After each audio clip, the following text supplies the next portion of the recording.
ഒരു വിശ്വാസിയെ നല്ല രീതിയിൽ നടത്തണമെങ്കിൽ ആ വിശ്വാസത്തിൽ നിന്നുകൊണ്ട് തന്നെ അതിനൊരു മൂവ്മെന്റ് ഉണ്ടാകണം. ഇവര് നിൽക്കട്ടെ, നമ്മൾ നിൽക്കട്ടെ, ഇദ്ദേഹവും നിൽക്കട്ടെ.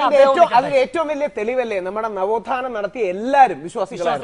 ഗാന്ധിജി ആകട്ടെ, ശ്രീനാരായണ ഗുരുദേവനാകട്ടെ, ചട്ടമ്പി സ്വാമി ആകട്ടെ, ശുഭാനന്ദ ഗുരുദേവനാകട്ടെ, അല്ലെങ്കിൽ എല്ലാവരും വിശ്വാസികളാണ്. എല്ലാം മറന്നോ? എല്ലാം എന്ന് പറഞ്ഞാൽ നീ എന്താ ഉദ്ദേശിക്കുന്നത്? ഞാൻ കാണിച്ചു തരാം. എന്താ കാണിക്കാൻ പോവാ? ഇത് വായിച്ചോ. അല്ലെങ്കിൽ ആധുനിക ഇസ്ലാമിക രാഷ്ട്രവാദത്തിന്റെ പിതാവായ ജിന്ന പന്നിയിറച്ചി അടക്കം കഴിക്കുന്ന, മദ്യം കഴിക്കുന്ന വിശ്വാസിയല്ലാത്ത മുസ്ലിമാണ്. അല്ലെങ്കിൽ ആധുനിക ഹിന്ദുത്വത്തിന്റെ പിതാവായ സവർക്കർ നിരീശ്വരവാദിയാണ്. ഈ ഭാഗം വായിച്ചോ. കഴിഞ്ഞ നൂറ്റാണ്ടിലെ ഏറ്റവും വലിയ ആത്മീയവാദിയായ ശ്രീനാരായണ ഗുരുദേവന്റെ ശിഷ്യനും അല്ലെങ്കിൽ സഹപ്രവർത്തകനും അടുത്ത ആളുമായിരുന്നു ഏറ്റവും വലിയ യുക്തിവാദിയായ സഹോദരൻ അയ്യപ്പൻ. നമ്മുടെ നാട്ടിൽ മാത്രം കാണാൻ കഴിയുന്ന വലിയൊരു സമന്വയമാണ്.